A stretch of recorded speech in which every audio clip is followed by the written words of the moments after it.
Happy New Year po sa bawat isa LCM family. To God be the glory. Kamusta po ang ating taong 2025? To God be the glory. Napakaputi po ng ating Panginoong Diyos. Good morning po sa bawat isa. Diyan po sa LCM family in the Philippines at dito po sa Canada. Napakabuti po ng Panginoon. Thank you po sa inyong mga panalangin na kami po ay patuloy na sinasamahan po ng Panginoong Diyos at pinagtatagumpay. Salamat po sa inyong mga panalangin. At ngayong araw na ito, patuloy po tayong magpapasalamat at itataas po ang kanyang banal na pangalan po. Pakitapik po ang ating katabi at sabihin po natin, kapatid, pinagpala ka ng ating Panginoong Diyos. Pinagpala ka ng Panginoong Diyos. Sa kaliwa po, sabihin po natin, tapikin po natin, pinagpala ka ng Panginoong Diyos. Alam po natin, we are so excited sa gagawin po ng Panginoong Diyos sa taong 2025, kung paano niya po tayong sinamahan, pinrovide niya ang ating mga pangangailangan sa taong 2024. Naniniwala po tayo na ang Panginoong Diyos ay sasamahan niya tayo po sa taong ito. Ang pamagat po ng aking ibabahagi po sa umagang ito ay, ang title po niya ay Do the Right Thing. Gawin po natin ang nararapat. Do the right thing. Gawin po natin ang tama para sa kanyang harapan sapagkat ito ang kalugod-lugod sa kanya. Tayo po ng mga followers ng Panginoon, tumanggap at nakakilala sa Panginoon Jesucristo. Kailangan ito po ay makita sa atin. Tayo po ay gumagawa ng kabutihan. Tayo ginagawa po natin yung kalooban niya at sumusunod po tayo sa kanyang naisin po. Ang ating pong Bible verse po ay matatagpuan po sa Deuteronomy chapter 6 verse 18. Ang ating pong Bible verse, Deuteronomy chapter 6 verse 18. Ang title po ng aking babahagi ay Do the Right Thing. Sabi po rito sa Deuteronomy chapter 6 verse 18, And you shall do what is right and good in the sight of the Lord. Ulitin po natin, Deuteronomy chapter 6 verse 18, And you shall do what is right and good in the sight of the Lord. So gawin natin kung ano ang tama at mabuti sa paningin ng Panginoon, sa paningin ni Yahweh, at mamuhay tayong matiwasay. Alam po natin na masarap po sa kalooban na tayo po ay gumagawa po ng kabutihan sa ating kapwa manggagawa sa church, maging sa mga nire-reach out po natin ng mga kaluluwa po. Yung ating ipinapanalangin sa Panginoon na nawa itong soul na ito, relatives ko man o mahal ko sa buhay, kapamilya, kaibigan na hindi pa tumatanggap at kumikilala sa Panginoong Diyos, ay lagi natin silang ipinapanalangin at lalong higit pinapakitaan po natin sila ng magandang halimbawa po. Sapagkat tayo nga po ng mga believer, tayo po ng mga anak ng Diyos, kailangan po ay maging good example tayo, maging living testimony po tayo para makita po si Kristo na liwanag po ng daigdig, light of the world, at tayo po ay magliwanag po bilang kanyang mga anak. Sabi rin po sa James chapter 4 verse 17, So whoever knows the right thing to do and fails to do it for him, it is sin. Sa James chapter 4 verse 17 po, pakibasa po ni Kuya Angelito, Santiago chapter 4 verse 17 sa Tagalog version.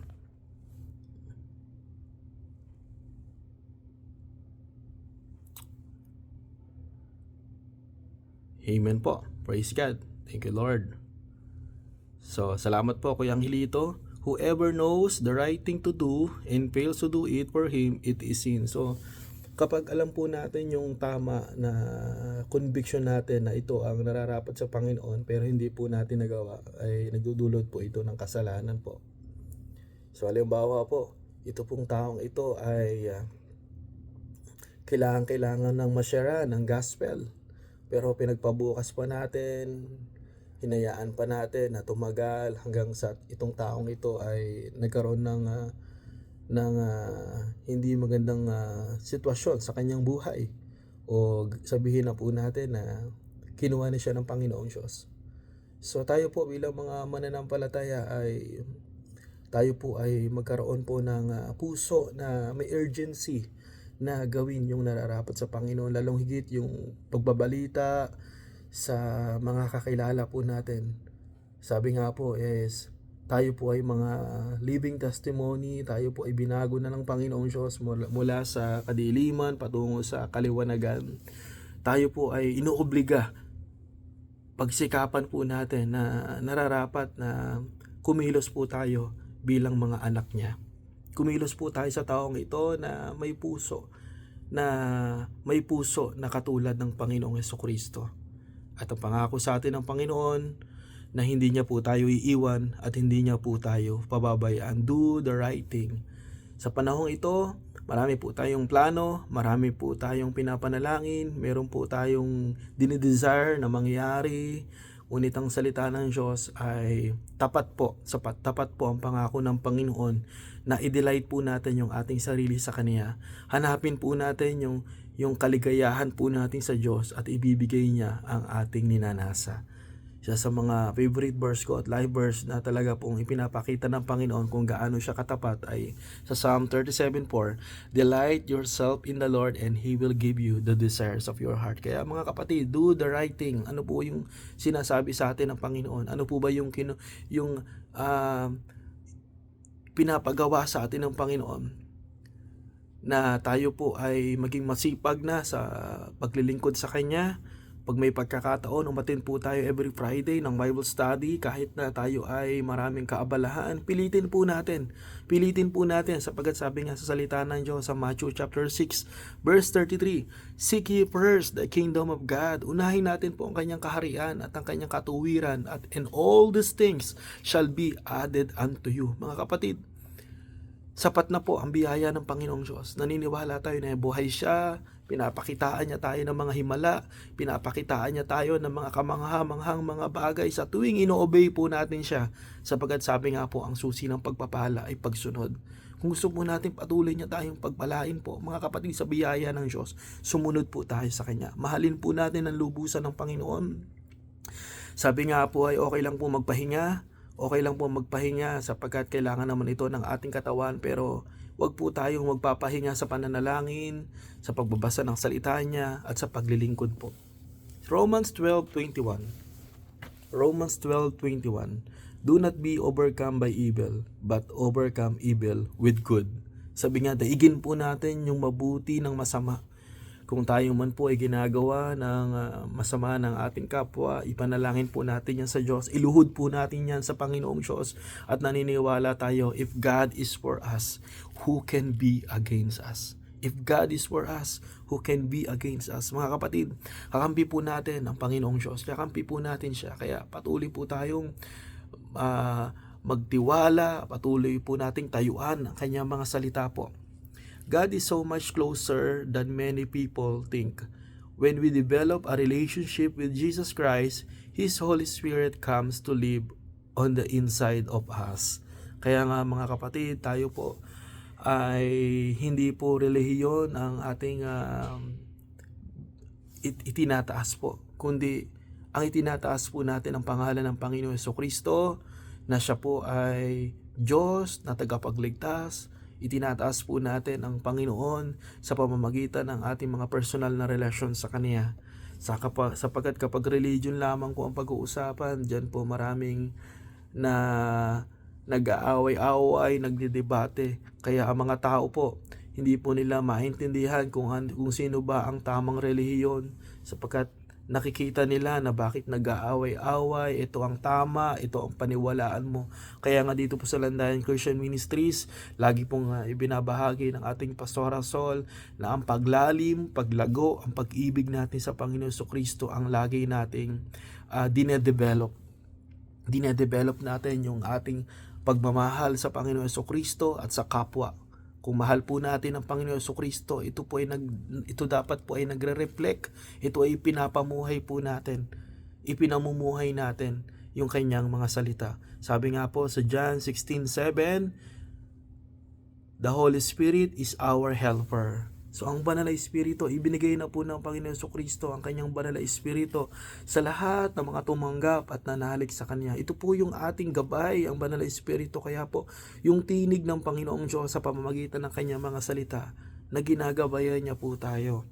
Kaya nga mga kapatid, we are encouraged one another, na tayo po ay magbasa ng kanyang salita, magbulay-bulay po tayo ng kanyang salita. Gawin na po natin ito. Do the right thing, mga kapatid, sa Joshua 1:8 and 9, na tayo po ay masanay na magbasa ng kanyang salita, magsulat ng kanyang mga pangako, i-memorize ang kanyang mga buhay na salita, sapagkat darating ang araw at panahon na tayo po ay susubukin ng kaaway.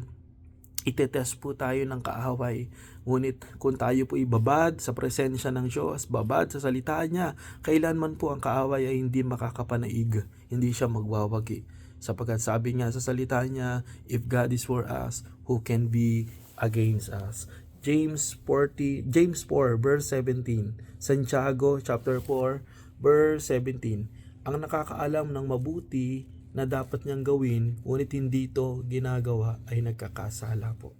Santiago 4 verse 17, ang nakakaalam ng mabuti na dapat niyang gawin, ngunit hindi ito ginagawa, ay nagkakasala. Santiago 4:17. So, sabi nga po sa kanyang salita, ang nakakaalam ng mabuti na dapat niyang gawin, ngunit hindi ito ginagawa, ay nagkakasala. So tayo po na naliwanagan na kay Kristo na tayo, wala na po tayo sa mundo, na kay Jesus na po tayo.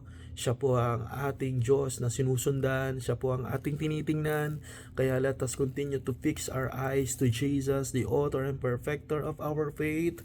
Mga kapatid, wala na po yung tampo-tampo, wala na po sa atin yung laging nadidisappoint kapag hindi pinakitaan ng lingkod ng Diyos, ng kabutihan. Wala na po, sapagkat binago na po tayo ng Panginoon Jesucristo. Sabi nga sa 2 Korinto 5 verse 17, sino mang nakipag-isa na kay Kristo Jesus ay isa ng bagong nilalang. Wala na ang dating pagkatao, siya ay bago na. When we follow His instruction, our lives are blessed with peace, joy, and fulfillment. We also become bright lights to show the world what God is really like. Kaya nga sabi po sa Mateo 5:16, gayon din naman dapat ninyong paliwanagin ang inyong ilaw sa harap ng mga tao upang makita nila ang inyong mabubuting gawa at papurihan ang inyong Ama na nasa langit. So paliwanagin po natin yung ating mga ilaw, yung ating mga daladalang lamp. Paliwanagin po natin, mga kapatid, upang makita nila ang ating mabubuting gawa at papurihan ang inyong Ama na nasa langit. Kaya nga, napakabuti ng Panginoon sa LCM. Marami na pong pamilya ang nakakakilala sa Kanya at nakakasama natin maglingkod sa Kanya. James 1:22, Santiago 1:22, but be doers of the word and do not merely listeners to it. Mamuhay tayo ayon sa salita ng Diyos. Kung ito'y pinapakinggan lamang ninyo, ngunit hindi isinasagawa, dinadaya ninyo ang inyong sarili. Sa kaya po, be doers of the word. Tayo po ay maging tagagawa ng salita ng Diyos po. Tayo po ay i-apply natin. Huwag po nating hayaan ang salita niya ay tuwing Sunday lang. Nawa relevant po ito palagi sa buhay po ng bawat isa, Monday to Friday, Saturday, Sunday. Kaya nga po nawa ang Sunday ay hindi lamang Sunday lang natin napakinggan. Nawa Lunes, Martes, Miyerkules, Huwebes, Biyernes, Sabado, isagawa natin ang kanya mga salita. Am I really applying God's word to my life? Am I doing what He says to do? It is important to remember that when we do things God's way, He will rewards us. Kaya kapag ginagawa po natin yung kalooban niya, Panginoon, kalooban ng Diyos, kapag sinusunod po natin yung kanyang mga buhay na salita, He will rewards us. Kaya napakasagana at mapagmahal na ang ating Diyos Ama. Nire-rewardan niya po tayo sapagkat tayo ay kanyang mga anak. The Lord assures us that we will reap what we sow. It's only a matter of time. Kaya nga, huwag po tayo mainip, mga kapatid. Darating ang panahon at pagkakataon na aani po tayo ng mga pagpapala na inaasahan po natin, hinihiling natin sa ating Diyos ng Himala. Siya po ang ating Diyos ng Himala. Kaya whatever you do, whether you eat or drink, do it for the glory of God. Whether you eat or drink, do it for the glory of God. Kaya mga kapatid, gawin na po natin yung nararapat po para sa Kanya. Papurihan po natin ang ating Diyos na buhay. Be doers of the word. Be doers of the word. Tayo po ay maging tagasunod at i-apply po natin ang kanyang mga buhay na salita. Because sabi niya sa salita niya sa Jeremiah 29:11, "For I know the plans I have for you, declares the Lord, plans to prosper you and not to harm you, plans to give you hope and a future." Alam na po natin ang mga salitang ito, pero ang salitang ito ang nagbibigay sa atin ng pag-asa po na tayo po yung kanyang mga anak, na meron siyang inihanda na mga pagpapalang higit pa sa ating inaasahan, hinihiling. Kaya nga po, patuloy po tayong kumilos na naaayon sa salita niya, patuloy po tayong gumalaw na naaayon. Sabi nga po ay tayo po ay mga followers na ng Panginoon Kristo. Makakita nawa si Kristo sa buhay natin na nagliliwanag, mga kapatid. Magpalakasan po tayo, magpanalanginan po tayo at gawin po natin yung nararapat at naaayon sa kanyang kalooban. Tayo po ay manalangin, purihin at pagpalain po tayo ng Panginoong Diyos na buhay. Salamat Lord na nagbibigay sa amin ng pag-asa ang mga salita mo. Nagbibigay sa amin ng kagalingan sa aming mga sakit at karamdaman. Lord, salamat sa taong 2025 na hindi mo kami iiwan, hindi mo kami pababayaan. Puspusin nawa kami ng banal mong Espiritu na magbibigay sa amin ng kalakasan, katalinuhan, na kumilos at gumawa na naaayon sa iyong kalooban. Maraming salamat Panginoong Diyos. Sasamahan mo po kami sa taong ito. Purihin ka, sambahin ka sa pangalan ng aming Panginoon Kristo. Pagpalain po tayo ng ating Diyos na buhay, mga kapatid. Landayan Christian Ministries, magpatuloy po tayong maglingkod sa Kanya sapagkat ang Panginoon ay kasama natin. Tayo kanyang pinagpala at patuloy na pagpapalain sa ngalan ni Yesu Kristo. We love you mga kapatid and we miss you. Salamat sa inyo pong mga panalangin. To God be the glory. God bless us.